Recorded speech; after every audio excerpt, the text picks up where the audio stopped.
What's going on, guys? It's your boy RandomGuyKev, and this is the Airsoft Report, your bi-weekly discussion on things happening in the airsoft community relating to event sales, news, product, drama, YouTube, and all that random goodness that is airsoft.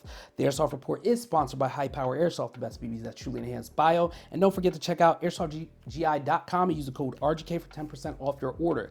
If you like the information being provided, don't forget to like, comment, and subscribe. Information in this video will be available on Spotify, YouTube Music, and Apple Podcasts. If you are listening to the audio version of this and want to watch it, you can search RandomGuyKev, all one word, on YouTube. Timestamps are provided below, so if you wish to skip ahead, please do so. Don't forget to like, subscribe, and comment. What's the deal? Amped Airsoft is having their spring sale from May 7th to the 15th.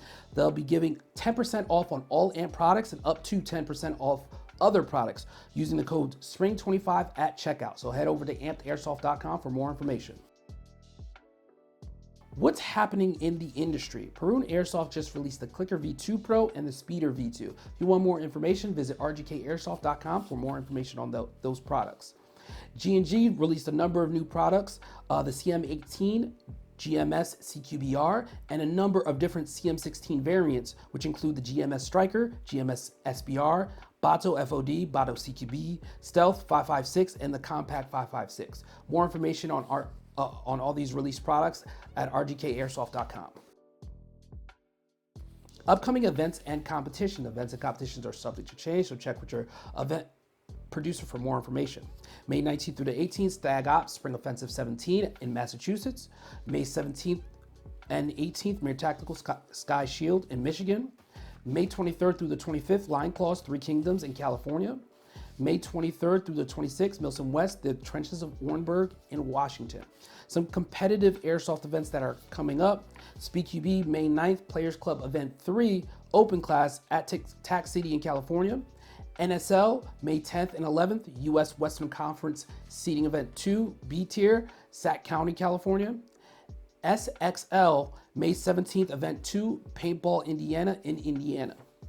So let's get into our topic, and I'm just gonna continue to be me per usual. I'm a very observant person when things of this nature come up. So is the competitive airsoft scene fading out? Use your brain before you start talking, and listen. We're talking about this logically, not with emotion or ego. So keep those kind of out of it. So logically, over the past 2 years, if you've actually paid attention to the scene, I personally feel like it's been on a sharp decline. Previously, we had 1 year, probably like 2 years ago again, where we had a lot of teams and not enough events. And it was, it'd be 12 to 16 teams showing up to events. Now, you may get 4 to 6, maybe eight teams, maybe 9. But definitely like the 8 or 6 variant right there, because there's so many events happening, but not enough teams. The increase in events, it's always good if there is an increase in players and an increase in teams, which kind of matches it. So there's so many events happening at one time, and not over the past 2 years. There's been a sharp decline in teams that have stayed relevant. You always see teams pop up, they're hot for a minute, disappear. Internal conflicts, or they can't figure it out. Guys, this is only about the US as well. I don't care about whatever is going on over there. So if you take offense to this, I don't give a damn. This is about the US teams. I only focus on US because that's all I care about personally. Again, do we care more about the quantity of events over the quality? I don't think so. I think we want quality events and also a good number of them, but also with a good number of players and teams involved. And the only way that happens is if the community grows. And there hasn't been a lot of that because of a lot of egos. And yes, egos have been playing a big part. People think they're bigger than they are. Take a seat. Take a seat. Take a seat. Take a seat, please. Por favor. Because ego is not going to help grow the sport at all. If you, for those that consider this a sport, and we have to continue to foster growth.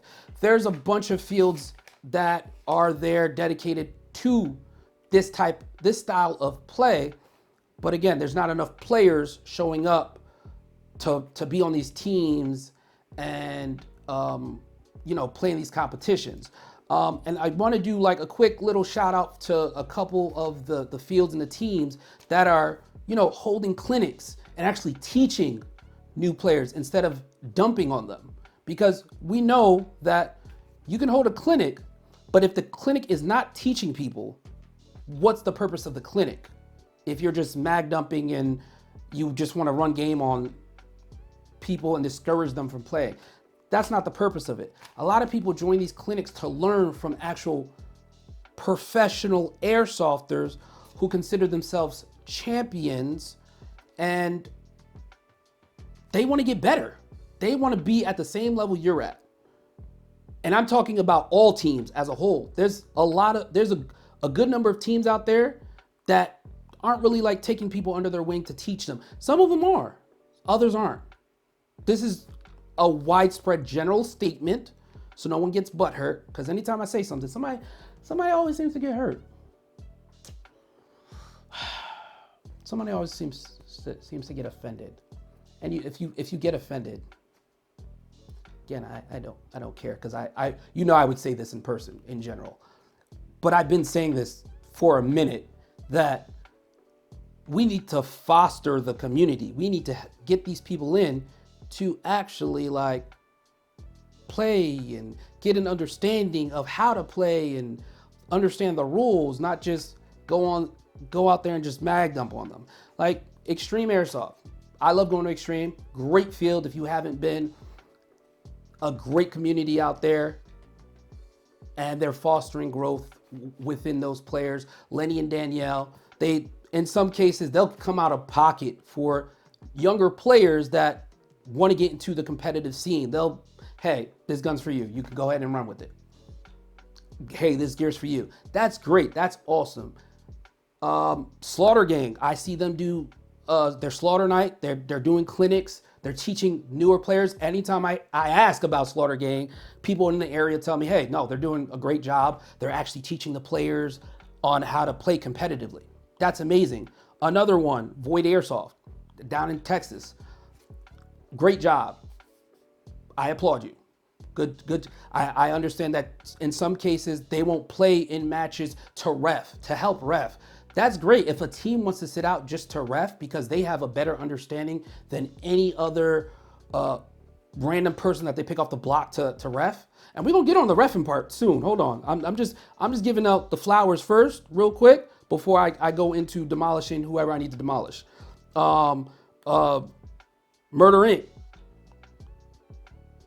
You guys do a great job at helping to grow the community.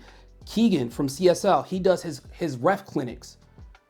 Who else is doing a ref clinic to actually teach people how to be refs? There's not a lot of people that do that. And I think that's what we need to, fostering great people that actually know how to ref, and then bringing in those new players to, participate and join. When I went to the CSL event Tier 6 was reffing. That's great. They set out one. Hey, they could have been one of the teams playing. They decided to ref. Props to you guys, 100%. Like, you guys have the experience. You want other teams to play it. That's great. And the places that house these competitions, CIA, Awaken, Project N1, Tax City, Extreme, like, we gotta applaud you guys for putting a space for these competitive players to play at. You may not hear it a lot, but thank you. Thank you for doing what you're doing. And all the players that actually host clinics and try to teach people how to play at the same level. It's not about Magdub, it's about growing the community as a whole. But I'm gonna get on it right now. To the main producers, we have, to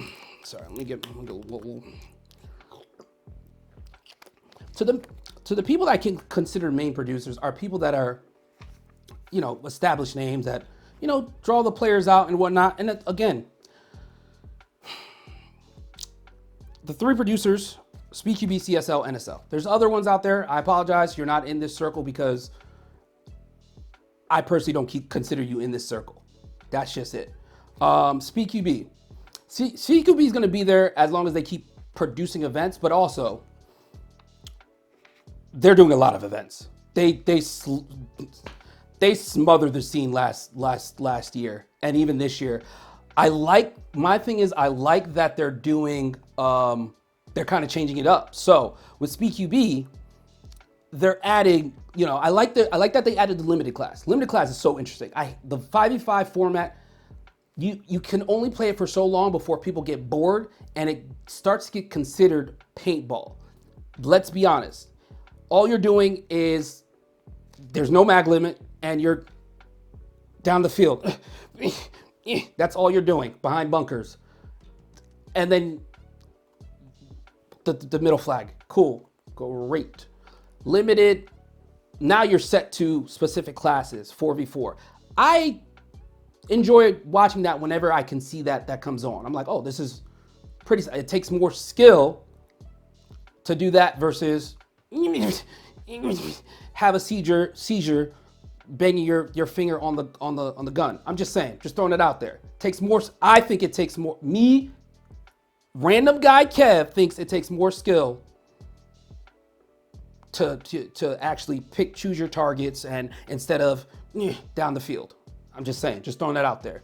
I think they're switching it up. I see how they're switching it up. They're adding the 3-gun relay, the team 1v1, 4v4 attack and defend, 4v4 VIP extract, 3v3 limited, 2v2 pump and lever.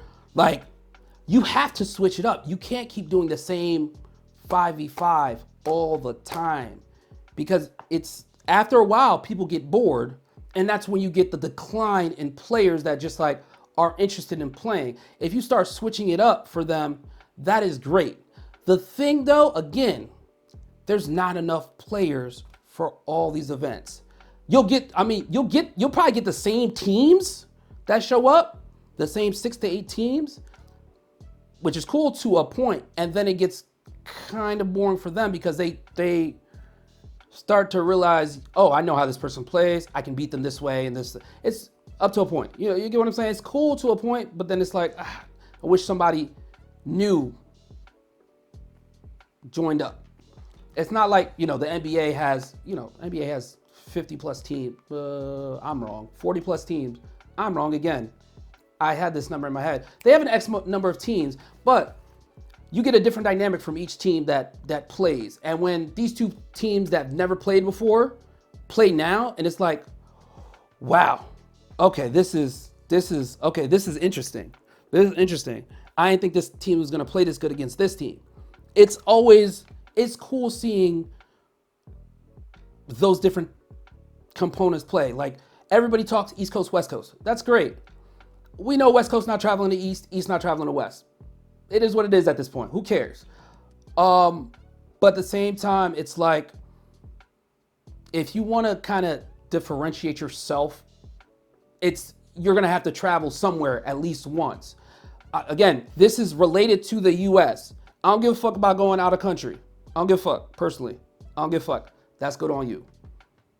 If you guys are traveling out of country, I applaud you. I'm talking about the US. Because we already have established networks in here. We already have established teams.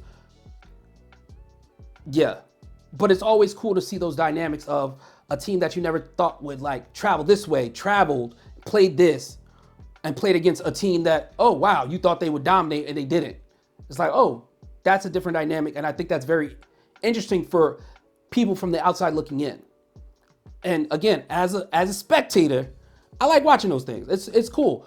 But when you start seeing the same teams going against each other over and over and over and over and over, it's like, ain't no new teams here? Okay. We know this team gonna get angry. They're gonna yell at the ref because they're not calling something and this, that. We kind of learn the behaviors of teams, and it's just like, all right, what's next? Let's What's next? For SpeedQB specifically, they have pros and cons. They have pros and cons. Nobody's perfect. At SpeedQB should be taking it to the next level, but I feel like they're stagnant. They're still like here. And I think that they're here because I think they should have dedicated staff. They should have dedicated staff that whenever they're hosted, these are their committed refs. Pulling refs from different teams can create a bias. And I mean, pay the staff. Or ask, hey, if you have a set schedule and teams that are already committed to those schedules, whoever has a bye week, they'll be the rest for the next series or something like that. But that still can create a bias. So it's always good to have set dedicated refs that actually know how to ref. Not like, I don't know. Maybe that was, no, I need you to fucking grow some balls, call that motherfucker out, get them out, get them both out. Fuck it, get them both out. You don't know? Get them both out. Some where it's like, we gotta get, and the fact that everybody has a rule where, hey, you can't, the team captain gotta talk to the ref, and you can't, everybody's sitting here yelling at the ref. DQ that motherfucker, get him out. Get him, technical, flag on a play, get him the fuck out. Cause I see too much of that, everybody yelling at the ref, crying at the ref. Like, let the captain figure it out. Some of these people have, the different leagues have their VAR system, however good that is. I've heard good and bad things about it. So, I mean, hey. But again, leave it to the refs to designate whatever the fuck is going on. If you feel the refs aren't doing a good job, step up. Step up. I've seen people say, I'm not going to play this time. I want a ref. I want to see what the refs go through. Trust me, I don't want, I tell you, I've told people a couple times, if I ref, I'm sorry. I may like you, but fuck you at the end of the day, because I'm a ref. If you got hit or you didn't hit him, I'm gonna say it. That's it. Point blank period. Additionally, professionalism. I hear this so much about SpeedQB. They do not start on time. They end whenever it ends in the middle of the night. Professional. I think they would, if they had the professionalism and they had a dedicated staff that was just there. And I get it. It's hard to get that dedicated staff, but the the time efficiency, people would be more on board. Like, all right, cool. They getting these games going. They getting motherfuckers out. They doing this. They doing that. All right, we in and out. Cool. Not spending, a whole extra couple hours setting up and talking and not figuring out, and you got to remove your bias as well. We all have I would say we all have favorite teams, but we don't have favorite teams. We like people more than we like others. And we would prefer other people win, but you got to remove that when you're at the top level. You got to. And that's all I hear about complaints, the professionalism, time constraints, favoritism, Again, I like what SpeedQB is doing for this year as far as all the stuff. And I think it's going to bring in not just the competitive speed teams, but it's going to bring in other styles of play to the 4v4s, the 3 guns. They have 4-3-2-1 limited, 1v1, 3v3s, 2v2 pump.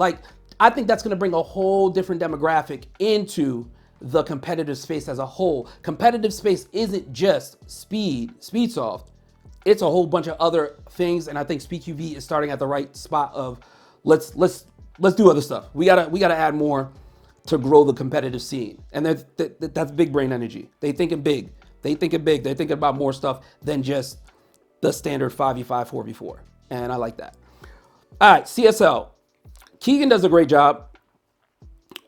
His events, it looks like he's going back from this year. It looks like he's going back to his standard weekend here. That's it. Boom, we're good. Not doing an extended thing like SpeedQB or NSL, which I like. And the money constraint. Money's always the issue with players, and that's why we don't get enough teams and players that commit to a lot of these things. So a lot of times people want to know where the money's going. Is it going to the refs? Is it going to your pockets? What are you doing? And Keegan tends to have, well, he started to have refs, dedicated refs in different areas that he's going to play. And he also has ref clinics. So he teaches people, basic reffing a SpeedQB game, a speed game, a competitive speed. I think we need more of that. Yes, we can focus on the players, but not everybody can be a player. Not everybody can be a spectator. Some people want to be a ref, professional ref. We got those. Every league has professional refs. Let them be a professional ref. Hey, if you want to cut them a little check off the top, hey, cool. Hey, I'll cover your flight. I'll cover your meal. Cool. I'll ref for this. I know all your rules. I'm good. I'm good to go. Boom, we're good. If we had a couple professional refs or something, listen, I think we go to the moon. The competitive scene go to the moon and keep going. And then you have teams that are willing to ref, teams that are willing to sit out and ref. That's one thing I like about CSL. Keegan has teams that, they'll commit to CSL, but hey, we don't mind sitting out this one. We'll play the next one. We'll play the major event. Cool, we'll ref.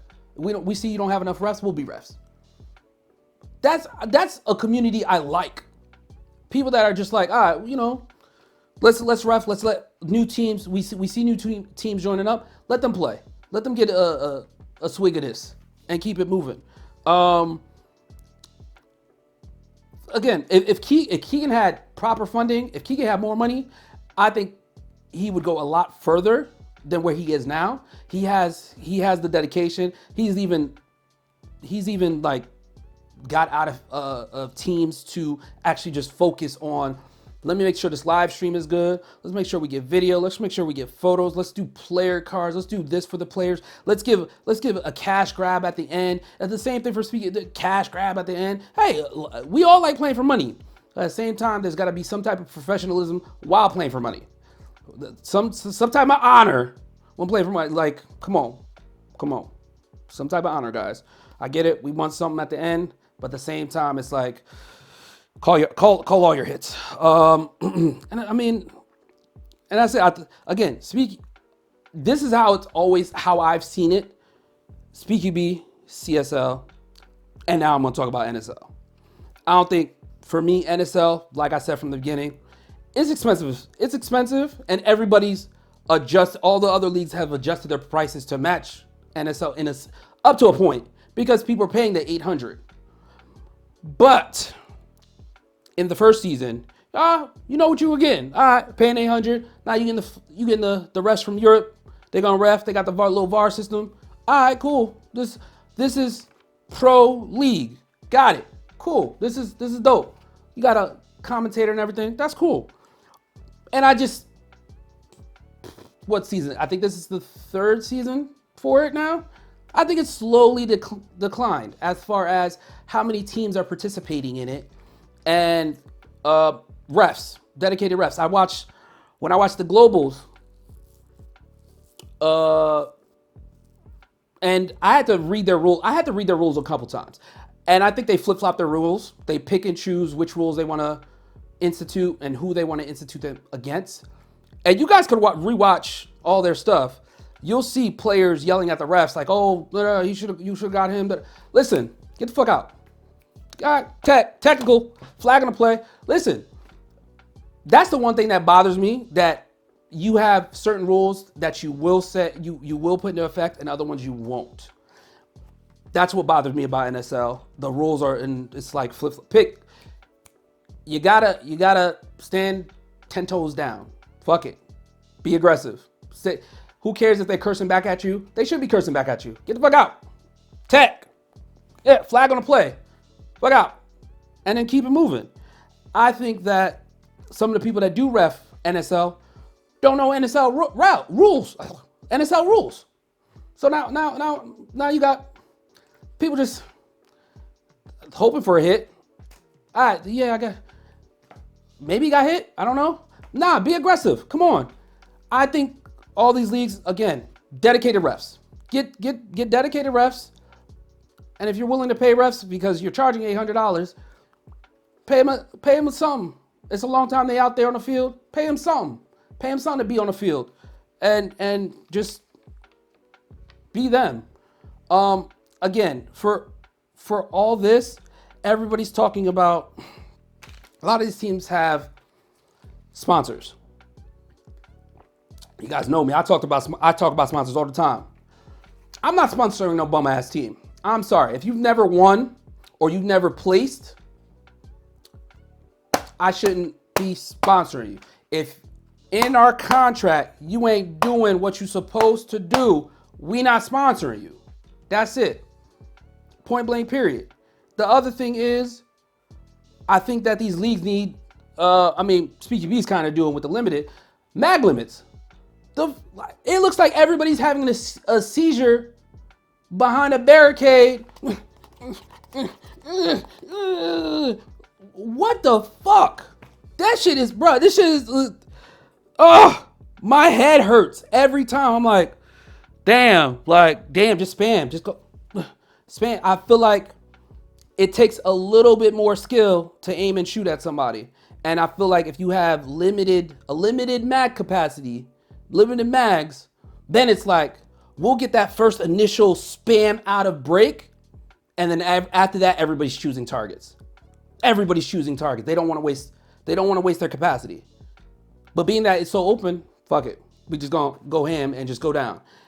If you guys think that amounts to skill, proud of you. Proud of you. Me on the other hand, it's not, it was cool to watch in the beginning, and then it just became repetitive stuff. Because a lot of people complain about shrugged hits and no hit callings and penalties and blah, blah. My thing is, again, I think there's an X number of penalties for all these leagues. DQ. We need to get, you guys talk about you want to be professional leagues and sportsmanship and this, that, and the third. That's not how professional leagues work. They do curse again. They do curse when they do say things in the tech. They'll go for their tech. Hey, they'll get a tech, whatever, but they'll say what they're saying, and then sometimes they'll take that off the field. But again, if you're not coming back at the end of the day, like, yo, good game, tap it up, that's a problem, because that lingers. That shit lingers, and then it brings in a lot more other people that don't need to be part of it. Because Airsoft is, again, small. People talk. People talk about all the bullshit going on. So I hear a lot of shit, and I'm just like,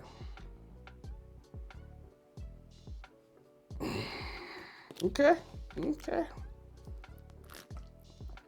Tell me some more. Let me take my notes. Let me take my little bit of notes real quick. But again, if you're not having fun doing this, take a step back. And I think that's what that's why I feel like we're losing a lot of people, because they're not having fun anymore. This turned into who can get the most logos on their jersey, who can magnum the other person the most, who can outsmart them with the rules, because we know some of you know all the rules and how to get around them. We very much know. We've seen it, videos. But yes, this was very long-winded. I apologize. But guys, let me know your thoughts. Competitive airsoft, the competitive airsoft scene fading out. To me, it looks like it's gotten very stale. Very stale. The competitive scene has gotten very stale. And think about it logically. Think about it logically, and let's talk about it. Let's talk about it. Or you could just hate me. That's fine. That's fine too. I give hugs. But leave your comment down below. Airsoft Uploads, yeah. I got a couple. Well, I actually got two. Exactly from France. I'm sorry, they're both from France, and I don't know what's going on over there in Europe with the outdoor play, but I think these places are like actual like places that people play. This one's from his name would be at the bottom. Koinonia something. Playing at some abandoned village. Unless I'm wrong, it's not a village, but it's big as hell, and they outside. And this looks like an open play. It looks, from the U.S. perspective, it looks like an op of some sort, but I'm pretty sure it's just an open play at a random abandoned village. Next one is Airsoft France. They're normally at some random outdoor place as well, and that's a game day. Listen, if we had that in the U.S., I don't know if I'd be there every week, but I'd be there enough because it's like big enough to where it's like, oh, different areas I can explore. It's not very modular, but it's cool. It has the cool factor, and I like it. I mean, a lot of our fields, again, paintball fields kind of mixed with airsoft, not the best, but it is what it is. If you have any videos you guys think I should be watching, link them down below. That's all for this episode. Let me know what you guys want to discuss on the next episode. Leave a comment down below. Don't forget to like, comment, subscribe, and I'll catch you guys on the next one.